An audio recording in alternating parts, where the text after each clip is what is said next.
অবশেষে সন্ধান পাওয়া গেল হাদির খুনির নিরাপদ আস্তানার। চাঞ্চল্যকর তথ্য ফাঁস। নিজের জালে নিজেই আটকা পড়ল খুনি। শহীদ উসমান হাদির খুনের ঘটনায় নতুন মোড়।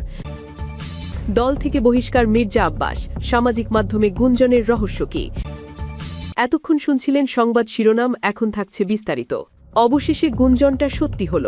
হাদির যে হত্যাকারী ফয়সাল, তাকে ডিওএইচএসের একজন ব্রিগেডিয়ারের বাসাতে আত্মগোপনে রাখা হয়েছে। জুলাই বিপ্লবী শহীদ শরীফ ওসমান হাদির খুনিকে তা আজ আর গোপন নেই। কিন্তু অবিশ্বাস্য হলেও সত্যি, আজ পর্যন্ত সেই খুনি ফয়সাল করিম মাসুদ ধরা পড়েনি। বরং সময় যত গড়াচ্ছে তত তার অবস্থান নিয়ে ধোঁয়াশা বাড়ছে। শুধু সোশ্যাল মিডিয়া নয়, একবার এক তথ্য দিচ্ছে খোদ প্রশাসনের দ্বারাই। তবে হাদির খুনির অবস্থান নিয়ে সর্বশেষ যে তথ্য পাওয়া গিয়েছে তা শুনলে রীতিমতো আতকে উঠবেন প্রিয় দর্শক। কারণ উনি এমন এক জায়গায় সুরক্ষিত আছে যেখানে শুধু রাষ্ট্রের প্রভাবশালী ব্যক্তিরাই আশ্রয় পায়। আজ আমরা জানব হাদির হত্যাকারীকে কোথায় লুকিয়ে রাখা হয়েছে আর কারা তাকে বাঁচাতে মূল কালপ্রিটের ভূমিকা পালন করছে। আজ আমরা টেনে খুলে ফেলব সেই ভয়ঙ্কর বেঈমানদের মুখোশ। হাদি হত্যাকাণ্ডের রহস্যময় ঘটনা প্রবাহ জানতে ভিডিওটি শেষ পর্যন্ত দেখুন। শহীদ উসমান হাদির খুনি সাবেক ছাত্রলীগ নেতা ফয়সাল করিম মাসুদের সর্বশেষ অবস্থান যাচাই করে পাওয়া গেছে এক হাড় হিম করা তথ্য। সর্বাধুনিক প্রযুক্তি ব্যবহার করে দেখা গেছে তিনি বাংলাদেশেই আছেন। বহাল তবিয়তে অবস্থান করছেন ঢাকার ডিওএইচএসের এক ব্রিগেডিয়ার জেনারেলের বাসভবনে। দায়িত্বশীল এক পুলিশ কর্মকর্তার বরাত দিয়ে এই বোমা ফাটিয়েছেন জনপ্রিয় সাংবাদিক ইলিয়াস হোসেন। কিন্তু প্রশ্ন হচ্ছে, সামরিক প্রশাসনের এত প্রভাবশালী একজন ব্যক্তির কাছে খুনি পৌঁছল কিভাবে? ক্ষমতার চেয়ারে বসে কারা এই খুনিকে পাহারা দিচ্ছে? হাদিকে যখন রাজপথে গুলি করা হয় তখন সেই দৃশ্য কাঁপিয়ে দিয়েছিল পুরো দেশকে। ভিডিও ফুটেজ আর পুলিশি তদন্তে ফয়সালের চেহারা স্পষ্টভাবে উঠে এসেছিল। সেদিনের সেই নির্মমতার পর খুনি ফয়সাল আত্মগোপনে চলে যায়। কিন্তু ডিজিটাল যুগে অপরাধের পায়ের ছাপ লুকানো সম্ভব নয়। তদন্তকারী কর্মকর্তারা ফয়সালের লোকেশন ট্র্যাক করেছেন, আর সেই লোকেশন সরাসরি নির্দেশ করছে ঢাকার ডিওএইচএসের একজন প্রভাবশালী ব্রিগেডিয়ার জেনারেলের বাসভবনকে। যখন পুলিশ কর্মকর্তারা নিশ্চিত হলেন যে হাদির খুনি এই ব্রিগেডিয়ার জেনারেলের বাসাতেই আছে, তখন তারা সেখানে অভিযানের প্রস্তুতি নেন। কিন্তু এই পর্যায়ে শুরু হয় আসল নাটক। রাষ্ট্রের উচ্চপদস্থ সেই কর্মকর্তার বাসভবনে পুলিশকে ঢুকতে বাধা দেওয়া হয় উপর মহল থেকে। খুনি ভেতরে আছে জানার পরও প্রশাসন তাকে ধরতে পারেনি, কারণ উপরতলার নির্দেশ ছিল নো এন্ট্রি। প্রশ্ন জাগে, একজন শহীদ জুলাই যোদ্ধার খুনির সাথে একজন ব্রিগেডিয়ার জেনারেলের কিসের সম্পর্ক? পরবর্তীতে কি তাকে সেখান থেকে নিরাপদে সরিয়ে দেওয়া হয়েছে? এই জবাবদিহিতা জনগণের দাবি। যারা জুলাই বিপ্লবের কথা বলে উপদেষ্টা হয়েছেন, তাদের নাকের ডগায় এই খুনিরা ঘুরে বেড়াচ্ছে। একদিকে জুলাইয়ের শহীদদের নিয়ে শোক প্রকাশ করা হচ্ছে, অন্যদিকে হাদির খুনিদের ভিআইপি প্রোটোকল দিয়ে লুকিয়ে রাখা হচ্ছে। প্রশাসনের ভেতরে থাকা ফ্যাসিবাদের এই দোসররা এখনো কতটা শক্তিশালী যে তারা একজন চিহ্নিত খুনিকে প্রশাসনের ধরাছোঁয়ার বাইরে রাখতে পারে? এটি কি জুলাই চেতনার সাথে চরম বেইমানি নয়? রাষ্ট্র যখন খুনিদের পাহারা দেয়, তখন মানুষ বাধ্য হয়ে আইন নিজের হাতে তুলে নিতে চায়, আর তখন সেটাকে আবার বলা হয় মব। কিন্তু নীতি নির্ধারকদের বোঝা উচিত সাধারণ মানুষ কেন ক্ষিপ্ত হচ্ছে। যখন এই সত্যগুলো তুলে ধরা হচ্ছে, তখনই ফেসবুক পেজ আর ইউটিউব চ্যানেলের বিরুদ্ধে ষড়যন্ত্র শুরু হচ্ছে। যারা হাদি হত্যার বিচার চাইছে তাদের বলা হচ্ছে বিশৃঙ্খলা সৃষ্টিকারী। অভিযোগ তোলা হচ্ছে যে নির্দিষ্ট কিছু পেজ বা চ্যানেল দেশে অস্থিতিশীলতা তৈরি করছে। কিন্তু প্রশ্ন হলো, সত্য বলা কি অপরাধ? যারা রাষ্ট্র প্রশাসনের এই অসঙ্গতিগুলো সামনে আনছেন, তাদের কণ্ঠরোধ করার চেষ্টা করা কখনোই ভালো ফল বয়ে আনবে না বলে মন্তব্য করেছেন রাজনৈতিক বিশ্লেষকেরা। অন্তর্বর্তীকালীন সরকার আসার পর মানুষ আশা করেছিল খুনিরা ডান্ডা বেরি পড়ে কাঠগড়ায় দাঁড়াবে। কিন্তু বাস্তবিকই দেখা যাচ্ছে, নদী থেকে একের পর এক অজ্ঞাত লাশ উদ্ধার হচ্ছে, আর হাদির মতো জনপ্রিয় তরুণ নেতার খুনিরা ব্রিগেডিয়ার জেনারেলের বাসায় আতিথেয়তা পাচ্ছে। এমন পরিস্থিতিতে নিজেদের প্রতারিত ভাবছেন সাধারণ মানুষ।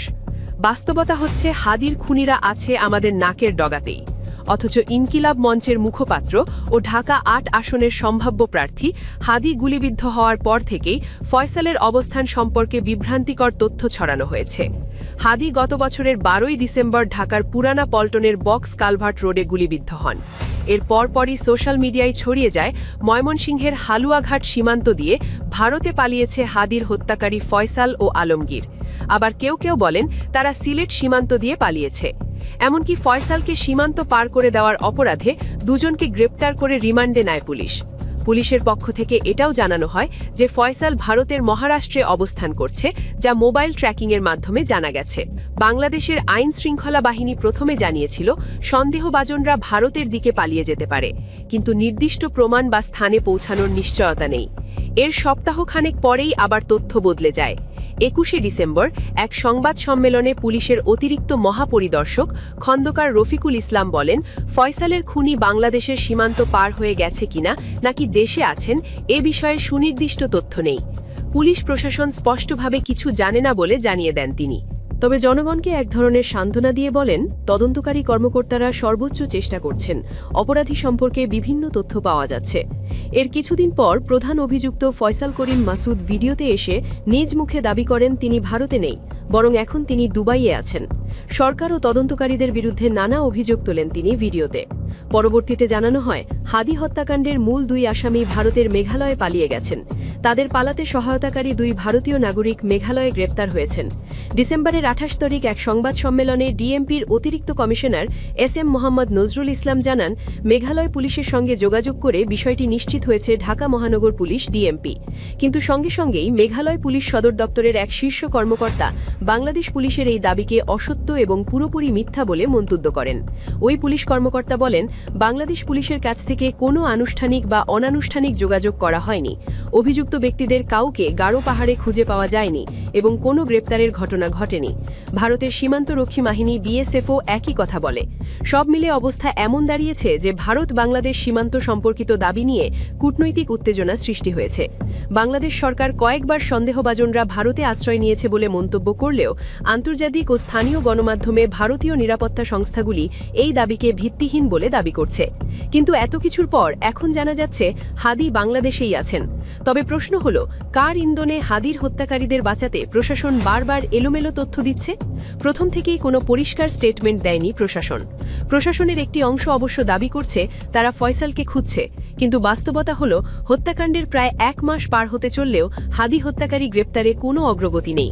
যে বাসায় ফয়সালের অবস্থান ট্র্যাক করা হয়েছিল সেই বাসার মালিকের বিরুদ্ধে কোনো ব্যবস্থা নেওয়া হয়নি।